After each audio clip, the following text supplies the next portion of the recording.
Hola, ¿cómo están? Estamos comenzando la serie de estudios basado en el libro de Nehemías, un libro extraordinario.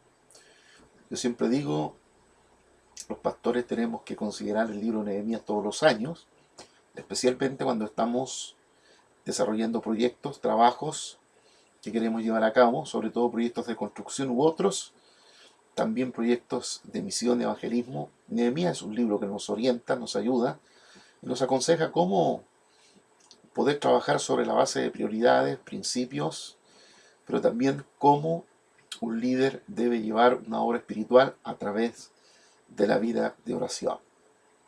Y hoy día vamos a tocar el primer tema de esta serie de 10 temas con respecto al libro de Nehemías, en el título general que le he puesto Plan, Visión, Misión, Estrategia. Todo plan necesita tener una visión.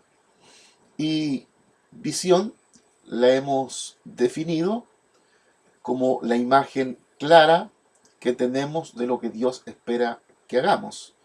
La visión es una imagen clara de lo que Dios espera que hagamos. Y la palabra para visión en el Nuevo Testamento es la palabra jorama. Jorama es eh, la palabra que traducimos visión la Biblia, Reina Valera, y tiene la idea de una imagen clara de lo que Dios espera que nosotros hagamos. Siempre yo digo, a veces hay una visión de Dios que está buscando a un visionario y otras veces hay un visionario que está buscando una visión. Y cuando se junta la visión con el visionario, entonces tenemos un proyecto de Dios. Y los proyectos de Dios siempre son desarrollados, llevados a cabo por hombres, personas, individuos, hombres o mujeres, que Dios escoge para que lleven adelante este proyecto.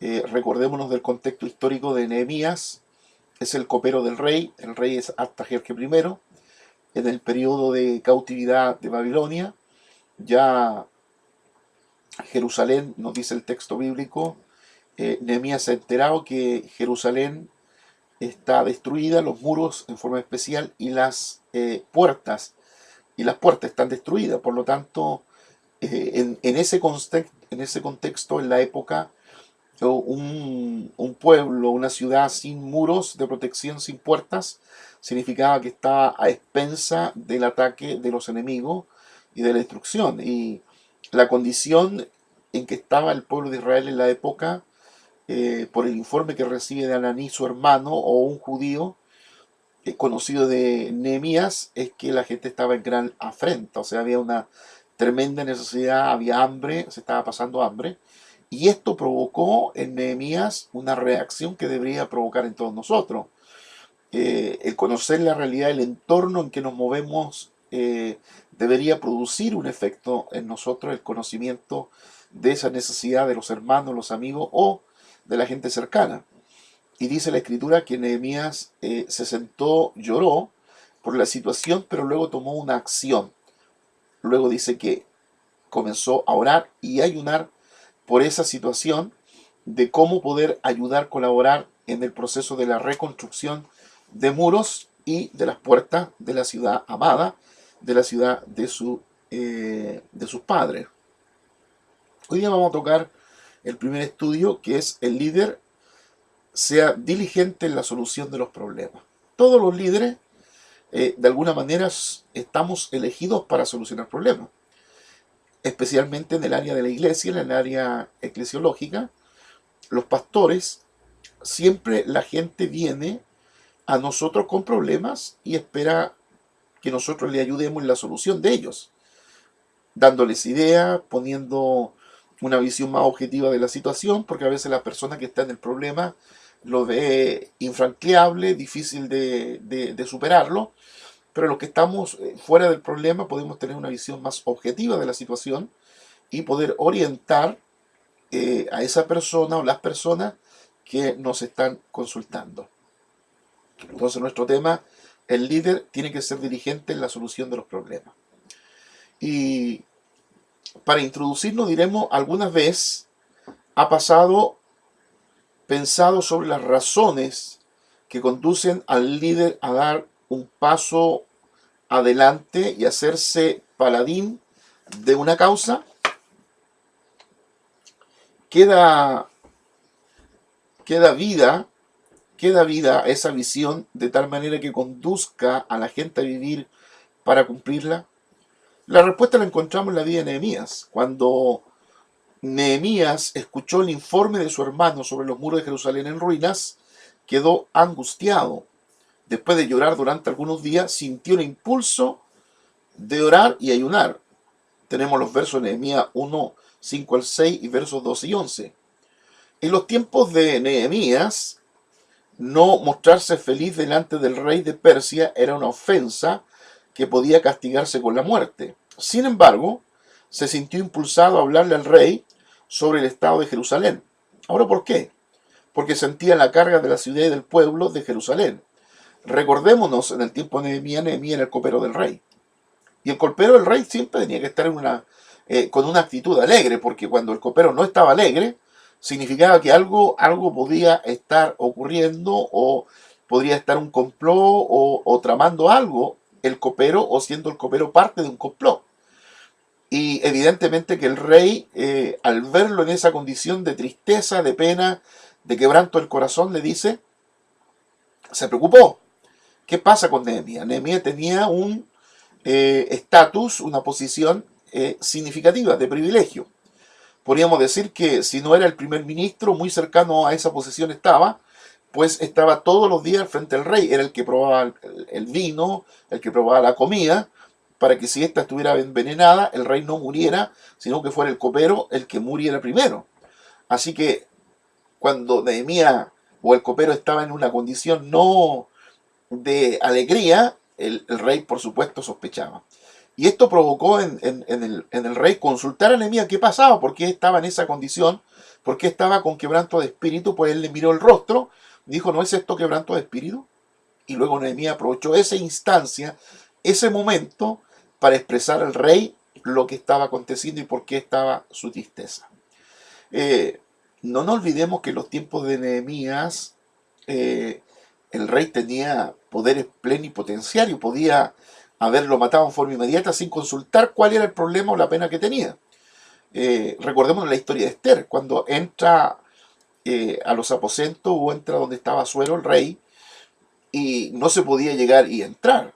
Llegar y entrar era pena de muerte, a menos que el rey extendiera el báculo para que la reina Esther no fuera muerta. Y así ocurrió, que el rey extendió el báculo para que ella no muriera, y ella expresó lo que estaba aconteciendo con su pueblo. Más o menos parecido con Nehemías, Esdras, son libros que tienen ahí alguna vinculancia, alguna similitud, porque estamos justamente, son libros que nos están hablando del proceso del periodo de la cautividad de Babilonia, esos 70 años en Babilonia, que fue el imperio potente que conquistó todo el imperio conocido de la época, pero luego los babilonios cayeron bajo los medos persas, y aquí tenemos a Asuero, Ciro, Darío y Artajerjes, reyes persas.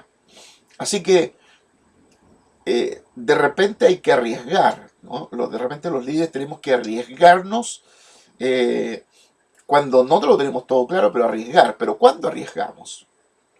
Esto es algo importante, no es arriesgar por arriesgar como un fin en sí mismo, sino que cuando leemos capítulo 1 de Nehemías y leemos capítulo 2 de Nehemías, verso 1, 1 y 2.1, nos damos cuenta de que Nehemías han pasado casi 4 meses entre cuando conoce la noticia y cuando habla el rey. Y durante estos 4 meses, ¿qué ha hecho Nehemías?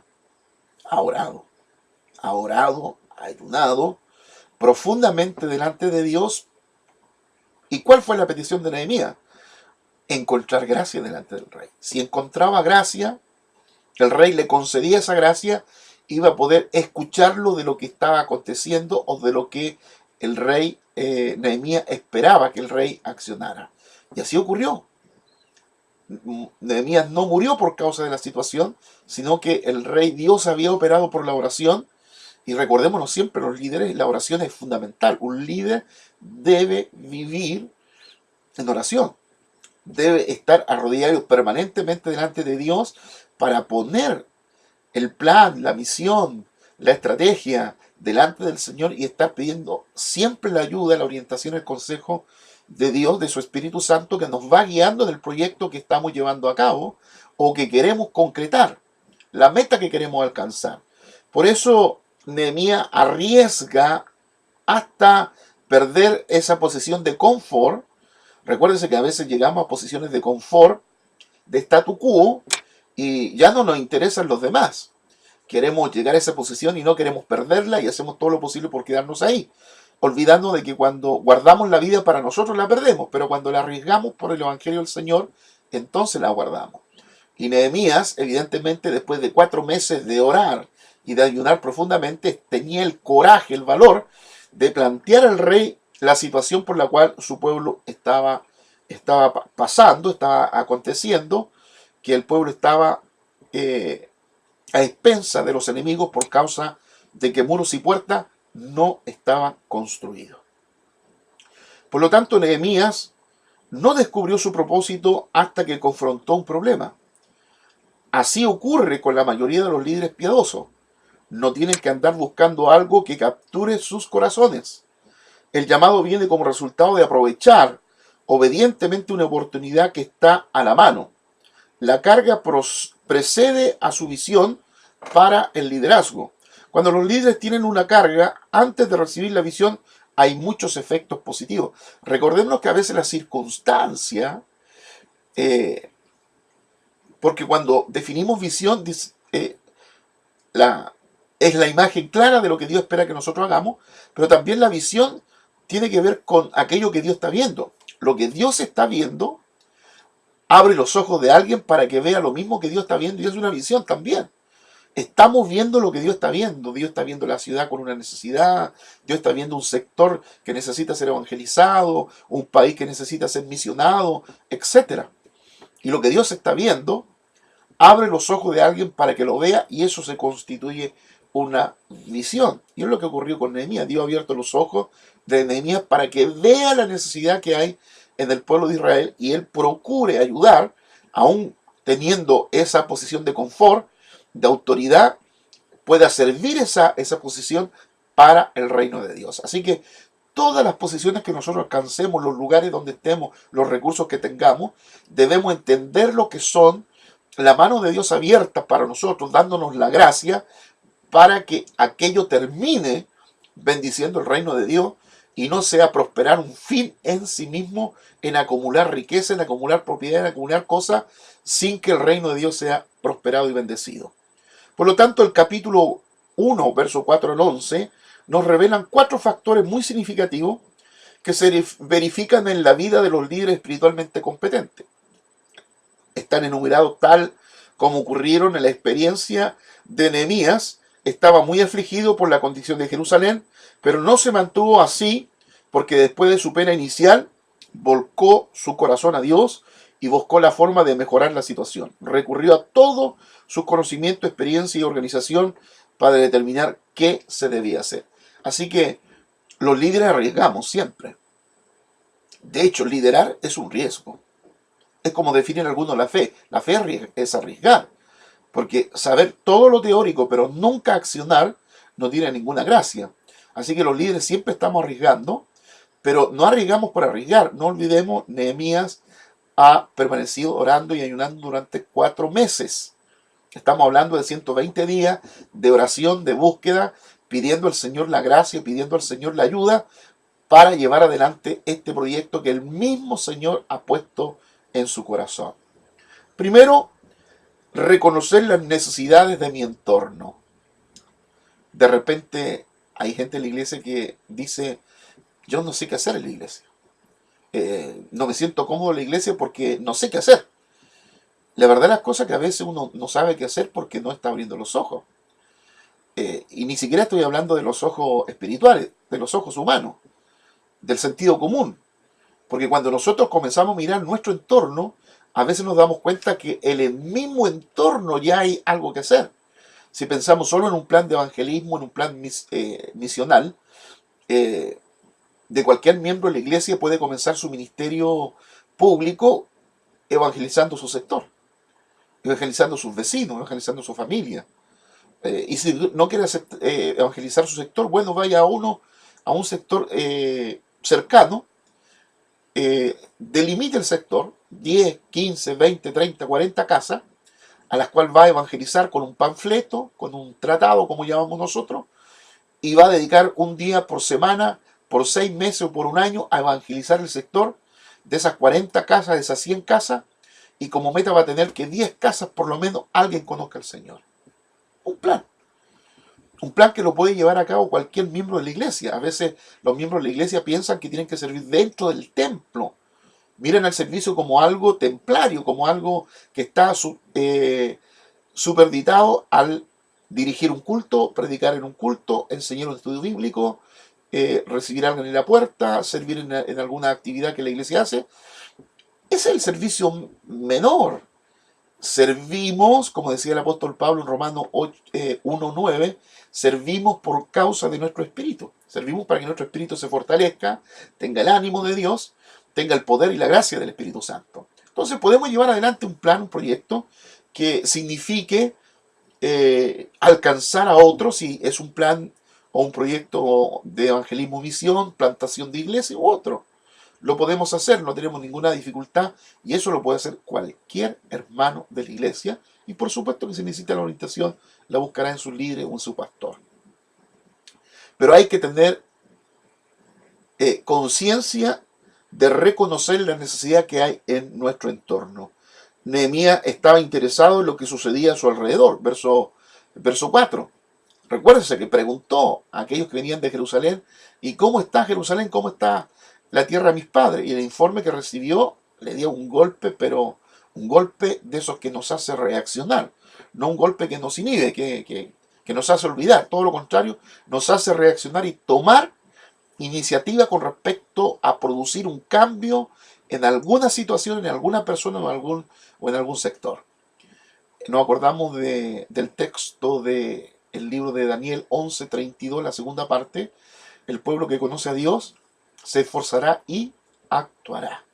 Si realmente creemos que conocemos a Dios, entonces vamos a actuar, vamos a reaccionar, no vamos a mantener una actitud pasiva con respecto a la obra del Señor. No era un hombre indiferente ante las necesidades. Él preguntó, ¿cuál es la condición? Y ellos respondieron, es una situación miserable. Nehemías escuchó atentamente lo que le dijeron. Es una situación miserable por la que está pasando el pueblo de Dios, están pasando, digamos, la familia, los que quedaron en casa. Cuando a veces existen creyentes que tienen mucho éxito en los negocios de la construcción o en cualquier proyecto humano, proyecto, digamos, de carácter secular, como construcción, negocio u otro tipo, y a veces es una persona reconocida en la ciudad, ¿no? Se tiene reconocimiento en la ciudad o lo reconocen como un buen empresario o lo reconocen como un buen trabajador, etcétera, un buen profesional. Y de repente nosotros no se nos ocurre usar estos dividendos por causa del reino de Dios, no por causa de nosotros mismos. Entonces, de repente este hombre fue víctima del engaño y del robo e hizo un mal uso del tiempo en varias ocasiones, puesto que no le gustaba enfrentar las cosas y rehuía de las arduas preguntas secundarias. Es creador, visionario y personalmente muy interesado por las cosas de Dios, pero él simplemente no ve los problemas. De repente tenemos esos tipos de creyentes que están muy ubicados, muy bien ubicados, pero ellos no ven la implicancia espiritual, no ven la implicancia del reino de Dios donde ellos trabajan. Piensan que es un trabajo secular, eso es secular y las cosas de la iglesia son de la iglesia. No nos olvidemos que aquí no hay cosas seculares y cosas espirituales, no tenemos la dicotomía griega que considera cosas materiales y cosas espirituales. Nosotros tenemos la mentalidad judía en donde todo es espiritual.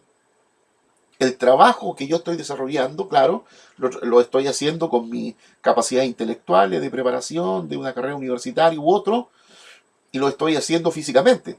Pero yo debo tener conciencia que donde yo estoy sirviendo, donde estoy trabajando, estoy pastoreando ese lugar.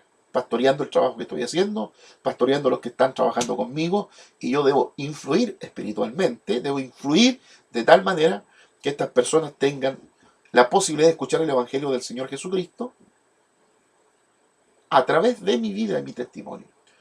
Si el trabajo no puede hablar de religión, entonces viva cristianamente. Que su manera de vivir, su manera de ser, su manera de hablar, hable públicamente de que usted tiene una vida de fe y que sirve al Señor Jesucristo. Por lo tanto, debemos tener en primer lugar, estar atento al entorno en que nosotros vivimos. Mucha gente que va a tener el cuidado de su entorno va a encontrar mucho que hacer para la obra del Señor. En segundo lugar, preocuparse por la necesidad. Y esto es una cosa importante. Nehemías dio un paso más allá del reconocimiento del problema. Él se preocupó personalmente por la necesidad. Nosotros podíamos ver una necesidad y delegarla como líderes. Estamos acostumbrados a delegar trabajo porque eso es un líder. Un líder no es el que hace toda la pega, un líder es el que forma, prepara, desarrolla personas para que hagan el trabajo, para que lo ayuden a llevar a cabo el proyecto, el plan que el líder está llevando a cabo. Entonces, uno podría ver una necesidad y traspasarla a otro. Pero recordemos, cuando Dios pone la visión en uno, la visión no puede ser traspasada.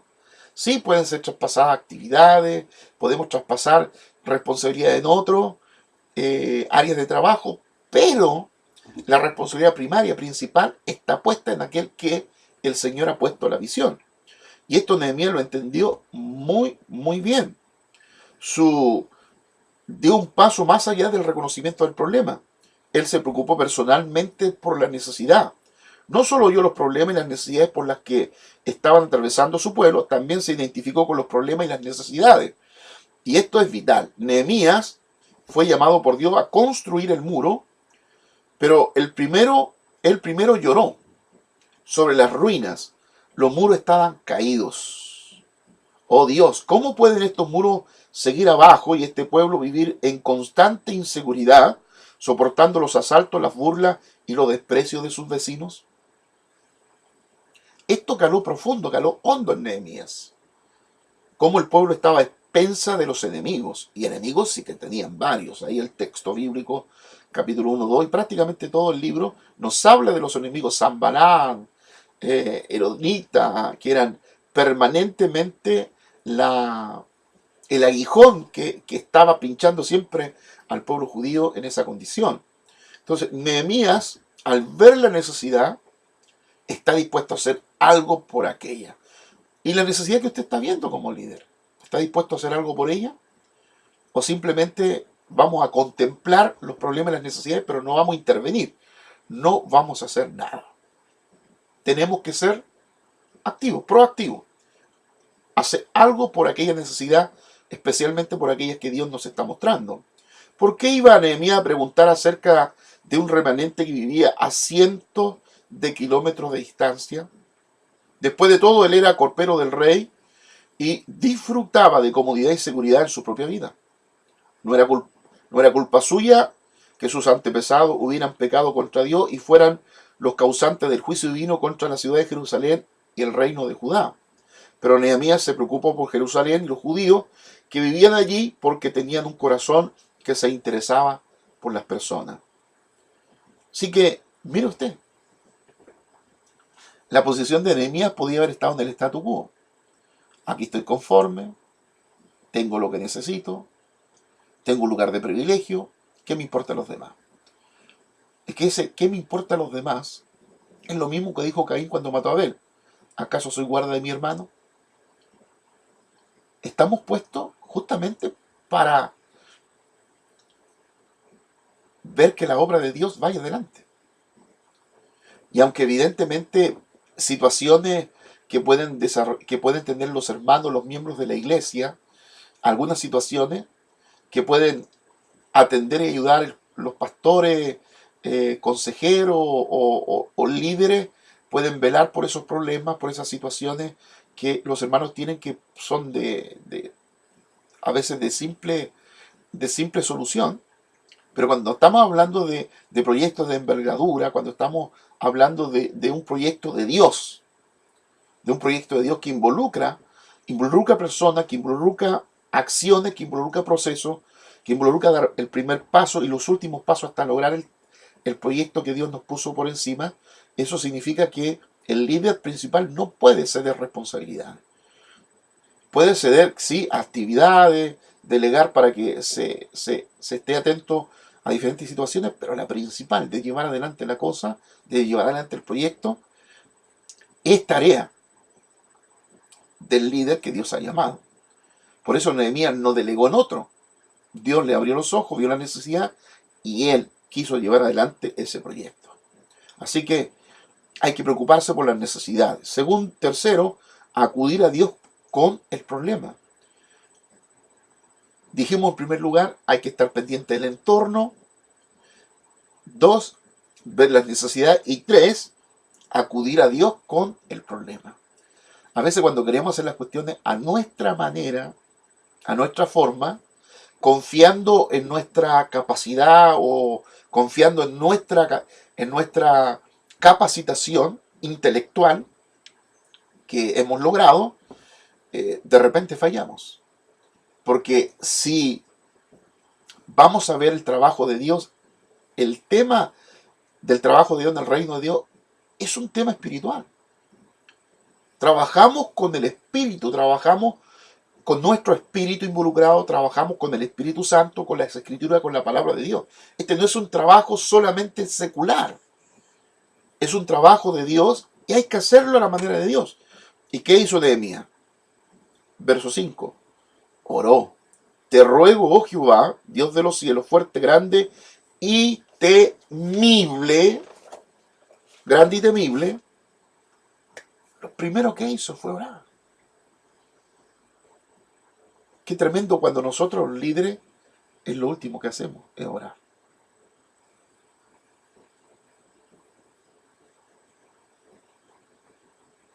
Hacemos uso de todas nuestras capacidades y nos olvidamos de la oración.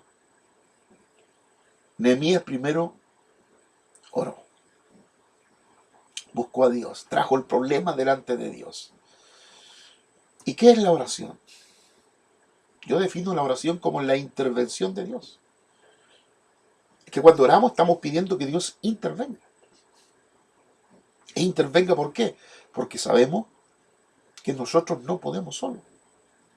Necesitamos la ayuda de Dios. Necesitamos que Dios nos ayude para que ese proyecto realmente salga adelante. Alguien dijo, una visión de Dios hay que llevarla a cabo a la manera de Dios. O la otra expresión,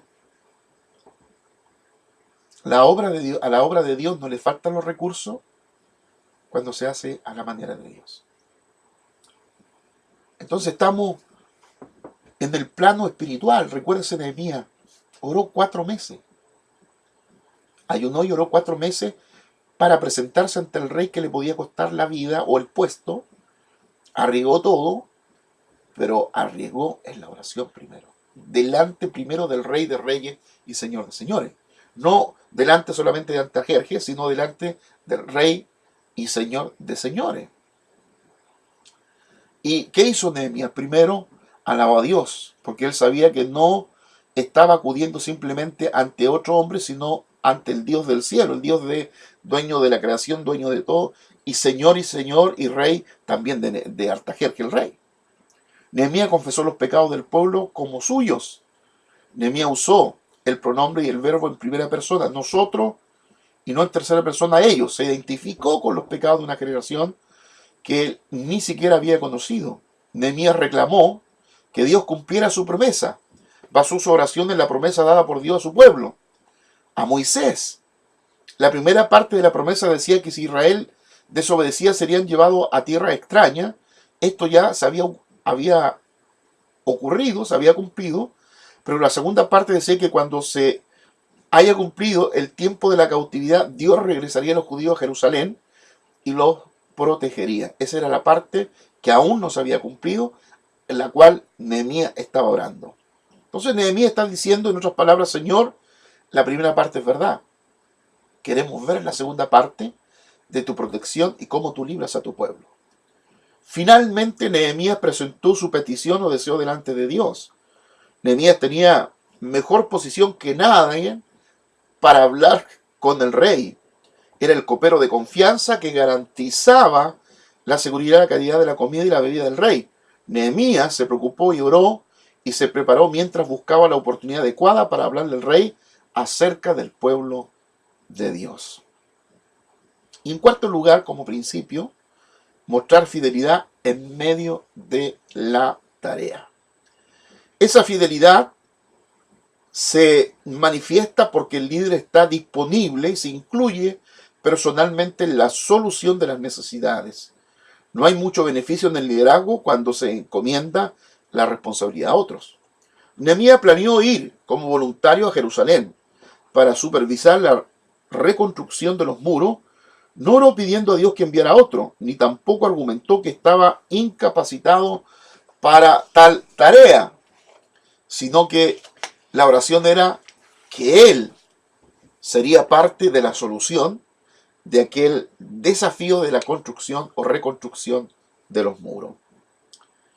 Usted nunca alivia la carga a menos que antes haya sentido la presión en su propia alma. Usted nunca será usado por Dios para llevar bendición hasta que Dios le haya abierto los ojos y le haya hecho ver las cosas como son.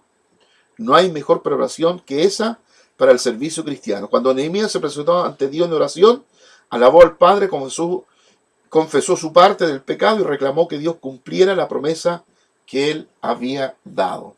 Queridos, ante cualquier proyecto o visión de Dios, necesitamos buscar a Dios. Es su proyecto, es su plan. Él sabe cómo lo quiere hacer, sabe las personas que quiere usar.